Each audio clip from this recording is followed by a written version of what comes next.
Hey everybody, it's Aaron Morrow again, your local realtor in the greater Seattle area, and my co-host Bryan LaFlamme. All of his contact info there. You don't need the introduction. If you've watched one of these, you've watched all of them. And that's our secret. We never say anything different. This is just the same thing over and over. We change clothes, same script. Exactly, all the same stuff. Well, today we're going to talk about no to low down payment options, and a better tagline that Bryan came up with is it always better to put more money down too? Because we're not just coming after the peeps that are struggling to get into a home with little to no money down, but we're also coming after you folks that really are just hard pressed, that you think you need to be saving up for that 20% down or more to get into a house. Yeah, we've talked about house hacking. We've talked about buy versus rent. We've talked about how real estate is the way into, through, and out of the middle class in America. Right. So we talk about wealth or real estate a lot as a wealth builder as well. And so we're going to go into that. Should you be putting a bunch of money down? What does it look like if you do? Can we compare that one to another if you put a bunch of money down, or if you go with a lower down payment and then do something else with that cash that you have? So yeah, we're trying to hit it from another angle today too. Yeah, no, for sure. No, I'm glad that we're going to be covering all this. And so of course, if any of you have any questions at all, I'm monitoring all three of the screens in my spaceship. So please just mess with him. I don't know. Try to spell chrysanthemum a bunch in the chat and just like work it out. So Aaron keeps looking at who's chatting, or bureaucracy, which is I tried to spend COVID learning how to spell bureaucracy, and I gave up and watched Tiger King instead. So put in the chat. I'd love to learn how to spell bureaucracy too. Yeah. So neither of us know. Hold on, this show's going to have visuals again, like last week did. Yes. Yes. Because these are complex. These are complex concepts, and I want to simplify them as much as possible.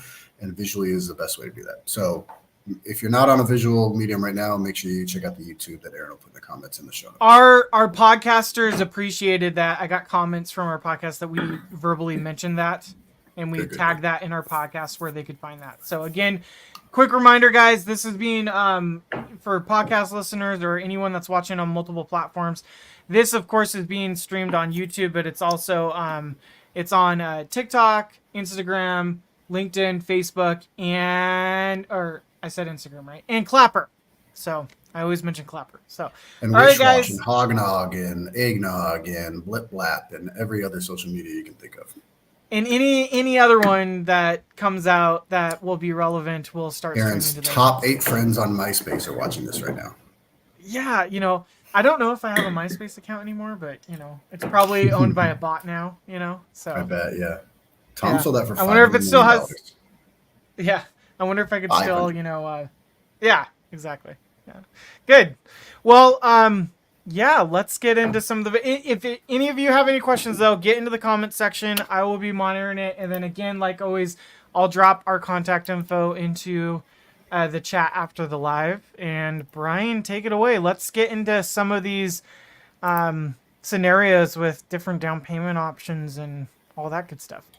So I assume you can hear me now, but I am frozen as I tried to present. So we're just going to abide some time. Oh, you are? Yeah, I can see you visually. You're looking good. Your office background's looking good. All right. Okay, so now let me share, and we are. Boom. All right, I got it ready for you to put up. So what we're looking at today is we're going to look at. This is hard to see, but I'm going to zoom in, so don't worry about it. This is just what the whole thing looks like. We're going to look at a $500,000 purchase in and around the Seattle area, and look at putting a 3.5% down payment down with FHA, or a 20% down payment in conventional. We're going to look at what those payments look like, what the money due at closing is, and then we're going to look at if you were to put more or less money down, what are the costs and benefits of each. So, awesome. Like I said, I'll zoom in. This is what that looks like here. We have a $500,000 purchase price, and then we have 20% down, and we have 3.5% down for FHA. This isn't quite, if you're doing the math along at home and carrying the 1 on your abacus, this isn't quite 3.5% less than 500 because the FHA has their upfront mortgage insurance premium that's financed in. So it's 3.5%, 1.75. These are similar rates for today, which is 2/23, 2024. This is not an offer to lend, so I'm not going to give you all of the disclosures to that, but we do have an APR. And then look at the payment here. So 20% down on a conventional loan, that's your payment, and $3,260. 3.5% down on a $500,000 purchase. This is your payment, $4,005. So it's a difference of about 400 something bucks. We can see what our cash to close is. Now, in this instance, what I assumed was somebody had $100,000 and they were going to use that as a down payment, or they were not.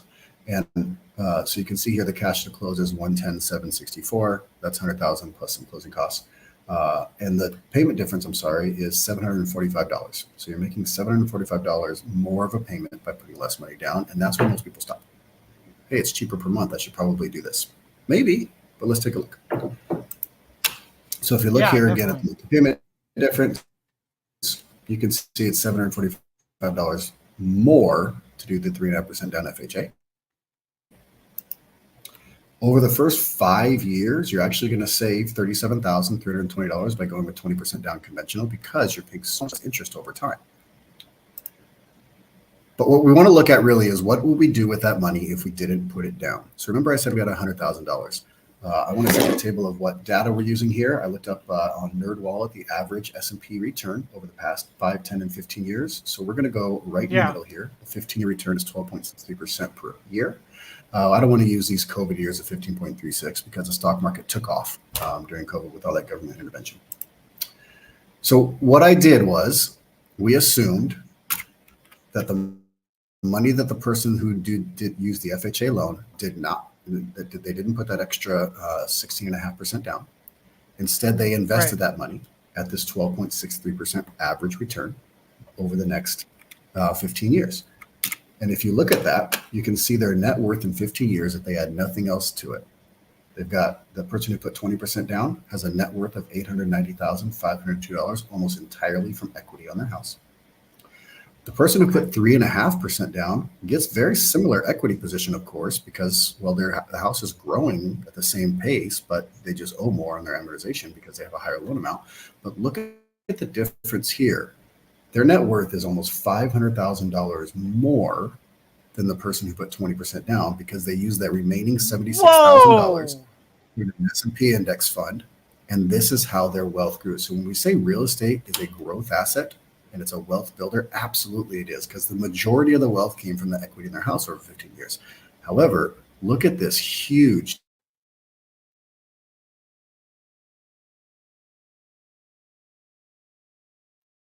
All right, folks, we're waiting for Brian to come back. Hey, back. Brian, no worries. You left us on a huge cliffhanger. You said, look at this huge, and you cut off. So it was a good suspense. So look at this huge Brian? Incredible difference in wealth. Look at this huge bar graph. This incredible difference in wealth between the person who put less money down, invested it in an S&P index fund at 12.5% over the next 15 years. They got about $500,000 more in wealth. Now, I wanted to make it a little bit more fair. So in order to do that, I said, well, okay, you're paying $700 something a month less on this conventional loan. So while you don't have this big chunk of money now, the $74,000, $76,000 to put into an index fund, you do have $700 something a month that you're not paying in mortgage. So what if instead of this big chunk over the next 15 years, the 20% down person socked that money into an S&P index fund every single month? So they had the exact same outgo then as the lower down payment person, $4,005 a month. $3,200 was mortgage, 30-something mortgage, and the rest was invested. Even with that, they cannot catch up. So that person, the 20% down, who for 15 years put over $700 a month into this index fund, over a decade and a half. Wow. So I say a lot to people when we do our real estate classes, when I'm sitting down with them and giving advice. I'm a big fan of leveraging other people's money. Just a huge fan. So is the owner of the company I even work, or Gary Keller. he's all about leveraging money too. So he's not a I big don't know why you proponent of wouldn't. putting No, as we've much been down set as up as a possible. debt growth society. And if you put 5% down on a house, and in Seattle over the past 63 years, houses have gone up 5.09%. So in the next year, it goes up 5%. You have doubled your money. If you put 20% down and it goes up 5%, you have a 20% return, which is great. I'm not saying it's bad, but you've doubled the 5%. So your ROI is much higher on the lower down payment. Yes, again, we want to take the sword away and say the payment is higher. Of course it is. We accounted for that and said you just put one chunk of money in this S&P index fund and you never touch it. You never add another dollar to it. And you've got $500,000, almost about $500,000 more of net worth over 15 years than the 20% down person. Okay, so you put that money in, you never touch it, and the 20% down person tries to catch up by the difference in monthly payment. They put $700 something a month in the S&P index fund. They still are over about $350,000 less of a net worth than the person who put 3.5% down. So wow. We went over huge, like really important numbers on rent versus own last week. We've gone over house hacking before. What this podcast, one of the things that we strive for is to bring you relevant data to look deeper into the information than you have looked at before. And the surface level of something is almost never exactly what it is. So when you look and say, hey, my payment's going to be lower, that means it's a better deal. I should put 20% down so I don't pay mortgage insurance. I should put 20% down. I should not do an FHA loan because I'm going to pay mortgage insurance forever. This also assumes this person never refinanced to a low rate. Like that, unfortunately, is not always the case. And it's why when we sit down with clients, Aaron and I, when we sit down with clients over Zoom, we go over their entire real estate picture, not just the price of the house and the mortgage interest rate.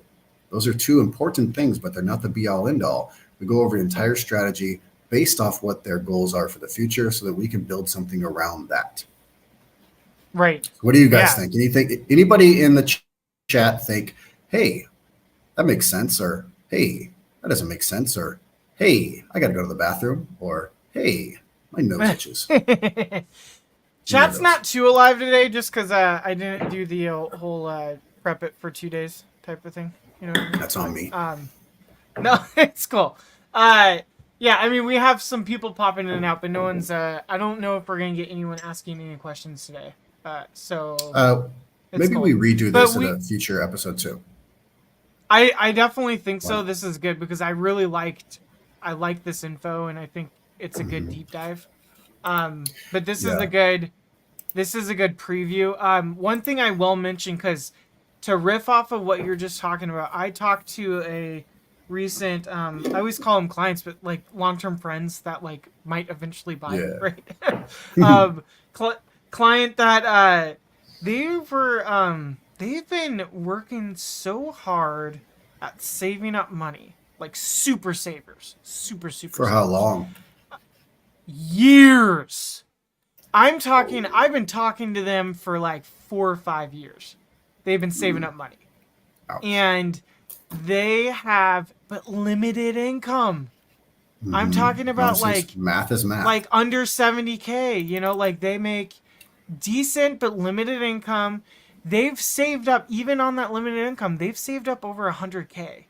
And like, I'm like, but like I was telling them years ago, guys, let's get you in on the lowest down payment possible when house prices are lower and let that equity build up, you know. But they weren't having it. But now when they're finally ready to really get into home ownership, like now they're like, okay, our family's ready. And that's fine. Like their family's ready. They want to get into home ownership. But they realized they wanted to get into home ownership then too. But they were just fixated on this, like this, I'm not going to call any of the gurus out there, but we know who they are. Those gurus that talk about zero debt and needing 20% down on a house. Shmee, shmee. They were hung up on that needing 20% down. Even though I told them, let's get you in front of one of my lenders to have that conversation, and they just weren't having it. And now they told me, Aaron, we see now that we've worked so hard saving up this money over the past few, several years. What's the difference between few and several, right? Because I'm talking about 5 years here. Few is 3, several is 4 or more, I think. Five, yeah, several, yeah.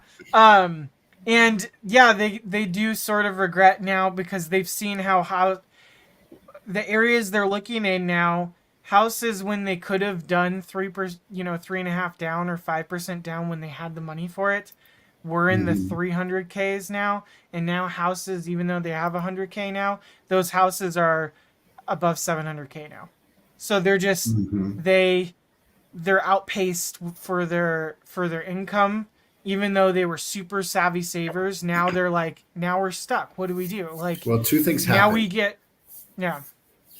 One, they missed out on really low rates, and so they missed out on less expensive housing. Pricing has gone up. It'll probably go up about 6.5 to 6.8% when we get the Case-Shiller data next week in 2023, even with higher interest rates. So prices continue to climb nationwide. So housing is not getting less expensive. Unfortunately, 70K is a really good income. And in this Seattle market, that could be tough. So that, and I do a thing in my first time homebuyer classes where I talk about Gabe, let's call him Rave Damsey. And Rave Damsey. He should have 15%, 15-year mortgage, 20% down.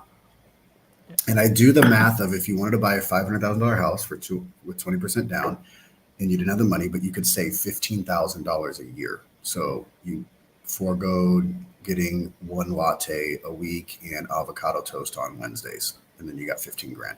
Because that's apparently what boomers think it takes to buy a house. So you can save $1,250. I'm going to do the math really quick, and then we're just going to have housing prices go up the normal 5% a year, so a little bit less than they average in Seattle.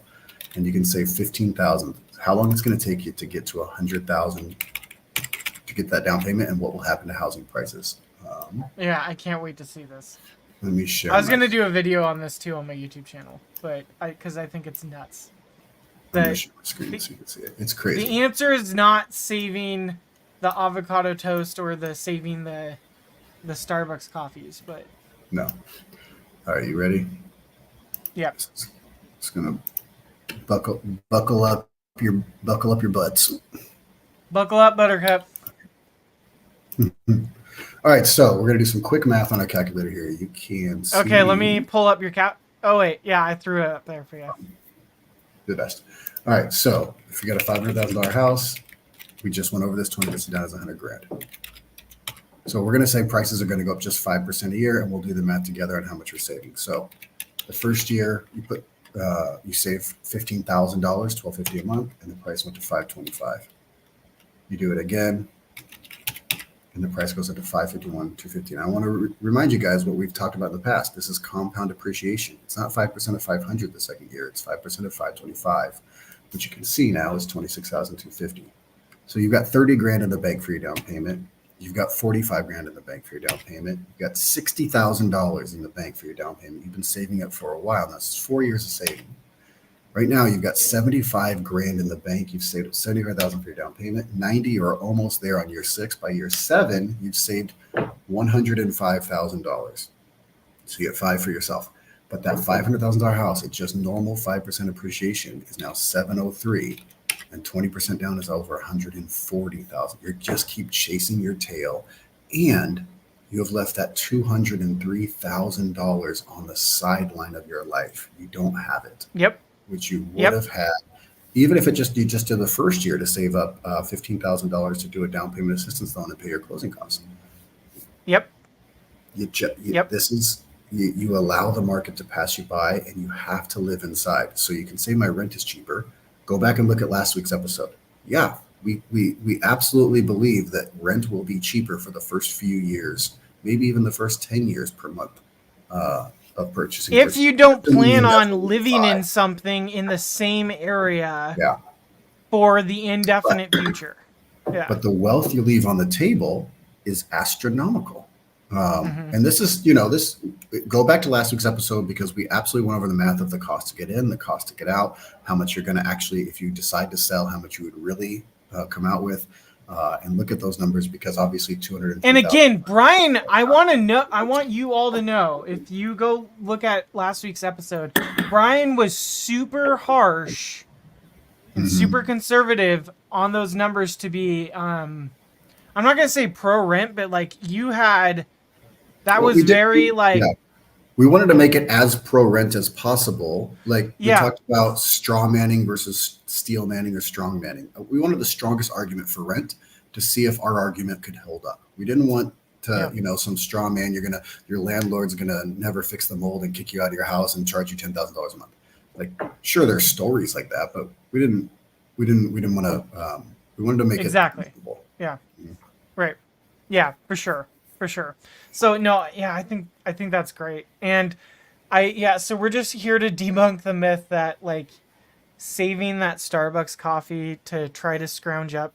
You're not Yeah. folks, don't if you're in the boat where you think you need to save up the 20% and that strategically will help you better for wealth management for your first home, and you're not in your first home yet and you don't have other assets that you're buying through real estate, that's most likely not the best solution to go.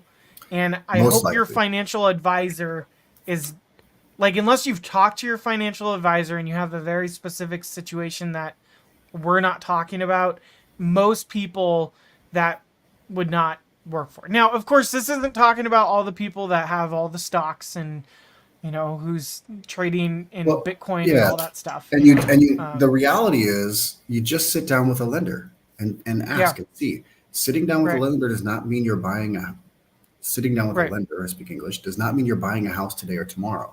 It just means you're preparing. It's the same way that you sit down with maybe a financial planner or you sit down with a personal trainer when you want to start to get in shape. Sitting down with a personal trainer doesn't mean you're running a triathlon tomorrow or right. entering a weightlifting competition or any of those things. It means you're starting the journey. It's the same with sitting down with a lender.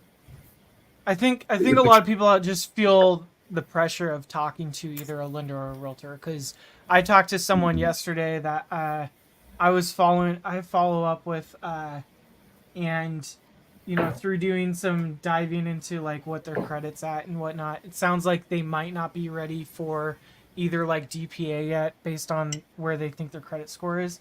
But Mhm. then I said it sounded like they were close enough that it would be worth a conversation with, a lender. But Yeah. they just weren't. They're not ready to have that conversation, and that's fine. But I think they're just.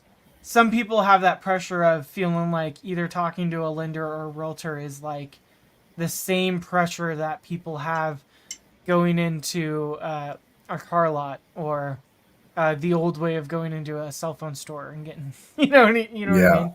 I used Yeah, to for work in sure. the cell phone industry too. I've never worked on a car lot, but like, so I think just people don't want to be sold to, and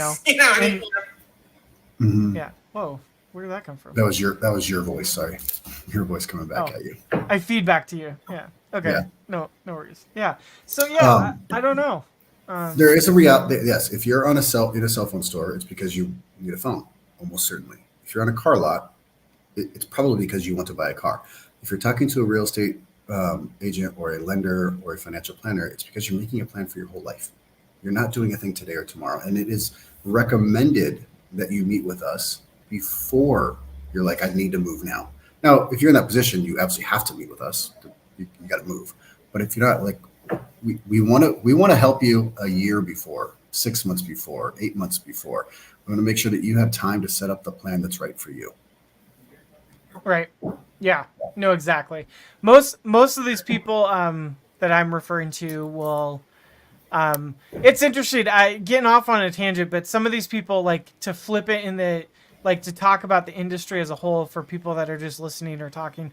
So let's talk about like where people meet realtors or where realtors call them, right? Because a lot of Mhm. people probably get calls from realtors and they're like, "Why is this realtor calling me? It's all on Where is this Clapper. coming from?" Well, it's from Clapper. Yeah. It's The all on. moment you signed up for Clapper, you're divulging all your data leaks. No, just kidding. No, I'm probably gonna Clapper's gonna like lower my live stream now. No. Anyways, what was I saying? Oh, What do you so mean? well, where I was getting with it is most of the time when someone fills out like a form on Facebook, like like advertising, usually it's an agent that Zillow. has like a post or Zillow, Mhm. and you're exchanging your contact information for an agent to reach out to you for said information. And usually it's like you requested a list of houses for sale or whatnot. But most of the time, the fine print is you agreed to have an agent reach out to you to figure out if they can help you with anything, right? Whenever I'm doing this, it's a low pressure, just really trying to figure out if someone needs help whenever. Like, I'm not looking for someone that, because most agents, what they want to do is sift through all those leads and figure out who's ready to buy right now, right? Mhm. And that's true to a point. You want to figure out who you can work with right now, and that's good. But I Well, feel there's only like so some much time. agents, There has to be prioritizing. right, Yeah. Mhm. right. But I try to approach it as telling everyone honestly that, hey, there's no pressure here. I get it. A lot of people are on guard, but like, I'm here to help you. Like, I'm a human. Like, let's have a connection. Do you, when are you looking to buy? Is it down the road? Like, there's no pressure here. How can I connect with you on a human level and help you when you're ready? And let's keep in touch and keep that dialogue going and come up with a strategy and an action plan to get you there. Because Mhm. if we don't start that now, if you clicked on the ad for some reason because you're kind of curious or interested in buying something someday, you know, let's figure out how we can better help you there. Um, Anyway, so I thought I'd just throw that out there for some people because I get a lot of people that are always like, "Why is this person calling me?" you know. Yeah. So yeah. Well, yeah, So there's yeah. this fear of, if I put my information in here, or why am I getting calls? Because I just wanted to find out about a house. Not every realtor's calling me because I put my information in Yeah. Zillow or Redfin or Facebook form. And And some people put your information in wrong. So there are some people in there that probably are putting other people's contact info in, and there's a bajillion things that could go wrong too. So yeah, I mean it's yeah. So, yeah. So um, yeah, but the reality is you find somebody who cares about you. And like Aaron had said, there are realtors, there are lenders who you're a transaction to them, just like in any walk of life. People can be commoditized. Find somebody that you trust. Something maybe that's fine with you. You just want to do it, do the transaction, and never hear from somebody again. There's somebody for everybody.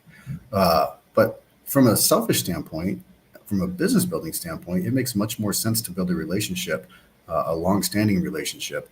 The cost per closing is much lower from a referral from somebody who knows and trusts you than from spending a bunch of money online for leads. Like, we're running businesses, and we have to find our customers, and we have to be able to serve people. Promise you, being in this for 20 years, it is so much more enjoyable to work with people I know and like than it is to just keep going and finding new people. Meet with us early, and then meet with us as often as you like to make sure that you're ready to make the most important decision that almost all of us make, is when and how can I buy real estate, especially right. here. Yeah. Exactly. Well, That's it, I guys. We got don't a lot have. of great fast ad at you. I have. Oh wait, Joe came in right when we were about to. Hold on. Let me see what Joe's comment is. Could you talk Please say about? perfect moment. Yeah, Joe. I was about to talk about it, man. Yeah, Joe's Johnny on the spot. So Brian, I was about to share, and I was gonna do a TikTok story on this. This is nuts. Joe wanted me to share a story about this 1.3 mil property. Oh, how we can make profit on it. Okay. Yeah, well, Joe, let me try to share. Joe, first off, let me know if you're watching it from your phone. Can you see it well enough if we share it up as like a viewable? We'll Let find me let out. me see if I can. Yeah, Put it up and see what let me Joe see if says. yeah, let's see here. Okay, let's pull this up here. Let me log in here. While Aaron's doing that, what we didn't talk about was the other options that are available for low or no money down. 3% down Yeah. conventional, 5% down conventional. USDA is a show that we're going to do in the future. You could even do an FHA renovation loan where you can add to a property either to remodel it or to just fix it up cosmetically for 3.5% down. VA loans are zero down loans, down payment assistance we talked about a bit. So I just took a 3.5% FHA loan. If you did zero down, obviously the numbers would be even better by putting a larger lump sum into that S&P index fund. And there are options for that USDA, VA, down payment assistance, lower down convention, all that stuff. Let's see here. Great. I'm what Joe's asking for anyone else on the live. He's asked if, because to give some context for everyone on the live, I did a story on, I did a TikTok story where I was sharing how my investor client lost out on a multiple offer situation on, here, I'm going to go back here for a second. So my investor client lost out on a crazy bidding war, multiple offer situation in Bellevue. So for some context, the Bellevue property was listed at $875,000. I'm almost certain all investors went in on this. So no like first time home buyers. 25 offers on the table. It closed in 2 weeks. So had to have all been either the winning offer had to have either been a cash deal or hard money, most likely. And guess what it sold for, Brian? 1.3 million. You saw it. Did you see it? No, but yeah, you said like 10 half sentences before you started telling the story. Oh, I did. It was the 1.3 million. Yeah, 1.3. Your head was going so fast. Yeah. It was 1,305,000. Yeah. So like almost 49% above list price, right? Am I doing that math right? I don't know. Yes. I don't know. Yes. Yeah. Is that nuts? Yeah, Bellevue's seen up because I did a pending comp the other day too. When I was calling around for the pendings, right? I said this on the last live stream that there was a 1.3 mil property that went under contract at 1.55. But now this one's even crazier. It's the 875,000 to 1.35. Yeah, hold on. Okay, so Joe says there was another house sold for 1.375. M with $500,000. And it was nice and recently remodeled. That was insane. Yeah. Crazy. Yeah, it's getting nuts in certain areas. But another thing that I want to talk about on our live stream today with anyone that's listening, because I think it's super important when people are listening to, not influencers, but anyone that's listening to real estate agents online or lending professionals online, like in the TikTok space or social media space, is take what we're saying with a grain of salt and talk to your local realtor about what's going on in your local market. Like Seattle is a hyper local market. Like what's going on in Bellevue isn't the same thing on what's going on in Spanaway. You know what I mean? Like now it's just in general getting hotter everywhere, but we're not seeing as crazy activity in other areas as like what's going on in Bellevue. So like, and I'm throwing not like shade, but I'm throwing this out there that sellers, like for instance, if you're trying to list a property in Graham right now, listening to this live stream, please do not think that your property is going to get offers for 300,000 above list price, like what's going on, the insanity in Bellevue right now. Like it's just, you got to look at what's actually going on around you with the numbers to really get market info to figure out what's going on with you. So, super important. Yeah. But yeah, most go ahead. In most of our local real estate market history, things start in Seattle East Side, King County. They move down into Pierce County and then over into Kitsap and down into Thurston. So, yeah, the things that we're seeing in Seattle, Bellevue, Redmond, Kirkland are all unique to those places, and we notice them migrate south and then west. Okay, so what I was gonna do is Whoa. Hold on. What was the price? It was under.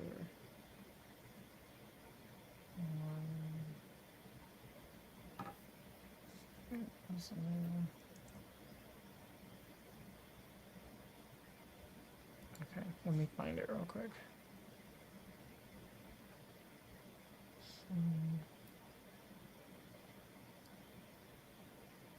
So I'm looking for the info real quick. Let's see here. Where's the sold comp? Okay. Well, This is great radio. Let me take it off. Yeah, I know. Well, I'm taking it off screen just so I'm not sharing client info real quick. You know what I mean? You're not sharing. You're not okay, screen sharing at all right now. No. On TikTok, I'm sharing my whole window.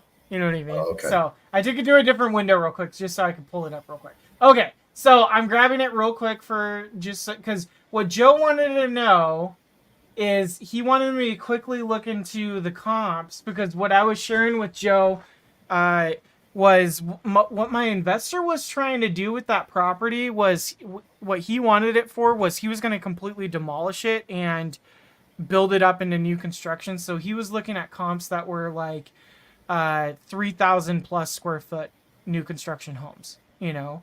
So what we were trying to do is kind of figure out what days on market we're going for those and kind of just get a general idea for what those might go for. You know what I mean?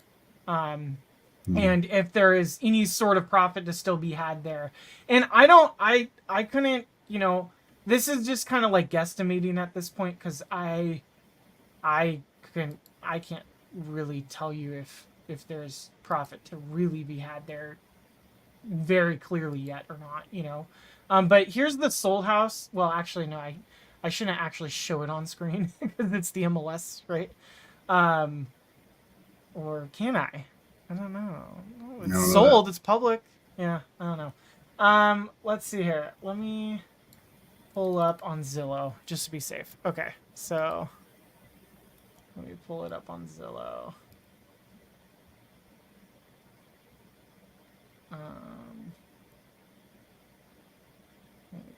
Get it on Zillow.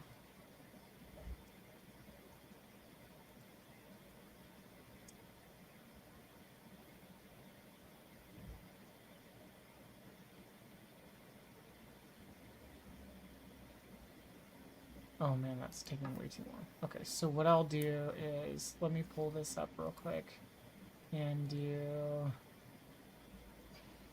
this general search here. I hope you guys are still with us. Who's our listener that's still listening to this? Yeah. Joe? Joe's still on here. Okay, so I'm gonna pull this up on here. I want you to cut this last 3 minutes of us just being silent. I will. I promise I will. Okay, so let me present this. Okay, share screen, and then let me do this. No, do this one. Yeah. Okay. So, do you see this, Brian? Mm-hmm. Gotcha. Okay, so this is the house that's sold, right? So we're looking at 875,000 sold. Yeah, 49.14% above list price, right? Whew. Yeah. So does it switch to this one yet? No, I have to present a different screen, or what I could do. Okay, so what we're gonna do is we're gonna take this info. So around here, what we're gonna do is go here, go to general, and we're gonna do a sold search about 1 mile around it, and then say what is sold that's around 3,000 to 4,000 square feet. Any 5 matches here? Let's see what did it. I don't know. I'm just looking into this real quick. Okay, so yeah, I mean that's tight. Those numbers are tight, obviously. Because if that, yeah, already that's super tight numbers there. Man, that's not looking good for that. Yeah, Joe, to answer your question, I don't know what the person. I think this could very well be a buy and hold strategy, not a flip. it'll be interesting to see what's going on here, because if they bought it ultimately for 1.4 or something, this has to be a hold on to it for a while strategy. Because if they're trying to do some sort of extravagant new construction on it, like the cost of rebuilding something on its own to turn it into something else and make significant profit on it, like how tight are your building costs to do something like this? Because you just have one comp here, you know, and that'd be on the high end. And it's like there's not a whole lot of data here. You know what I mean? Even if I do like, let's take the data points out of it. What is sold in the last 180 days just within 1 mile around it? Oh, I don't want condos. Let me move this guy again. Sorry. Okay. Joe, you still with us? Since we're doing this. Let's see here. Let's check this out real quick. Okay, so sold. Yeah, it would be crazy if you made any profit whatsoever. Well, we'll have to see what goes on here. So I'm going to do take out manufactured homes. So we're just doing, so see how I'm doing this, guys? I'm picking residential, and I'm picking all of like the stick-built type of properties here. And I lost Brian here, and that's fine. I think it's just us, so that's cool. Okay, perfect. And let's see here. So this is bonus for you guys. Okay, so we're taking a look at this real quick, and then let's go into here.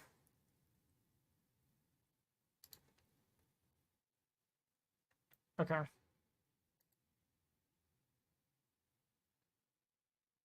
Okay, let's go up.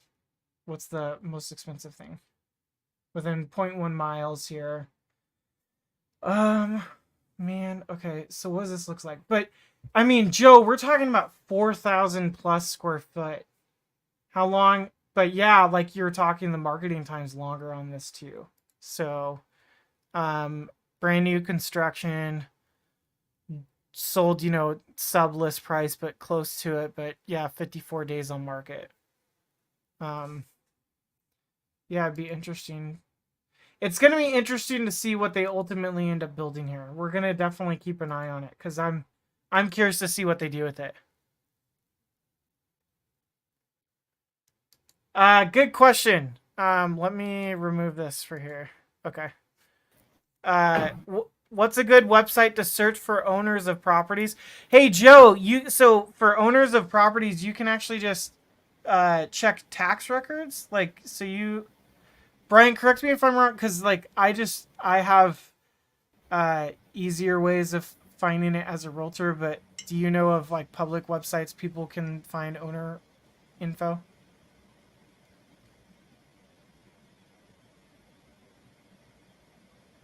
No.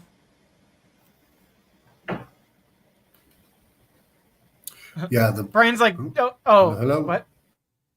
Hey, can hello. Can you hear me? Can you hear me? Gotcha. The best way to find houses for sale is aaronmorrow.com. Oh no, no. Joe was one, and we lost him. Okay, hey Joe. Yeah, so I think you can check tax records through the county. Let me get back to you on that one, because honestly, I haven't had to give that advice to anyone, because usually people are kind of going through me to find that for them. But yeah, I can get back to you on TikTok for that. So, looks like Brian's not here to wrap it up, but folks, anyone else, if any of you have any questions, you know where to find all of our contact information. I know Brian cut out, but thanks so much for everyone showing up for another one. If you, again, have any questions on anything that we covered, feel free to reach out. I have all of our contact information in the chat. Again, my name is Aaron Morrow, local realtor in the greater Seattle area, serving clients in King, Pierce, and Stonewich County's Bryan LaFlamme, mortgage lender here for all of Washington State. And we would be, happy to help you with any of your real estate needs. All right.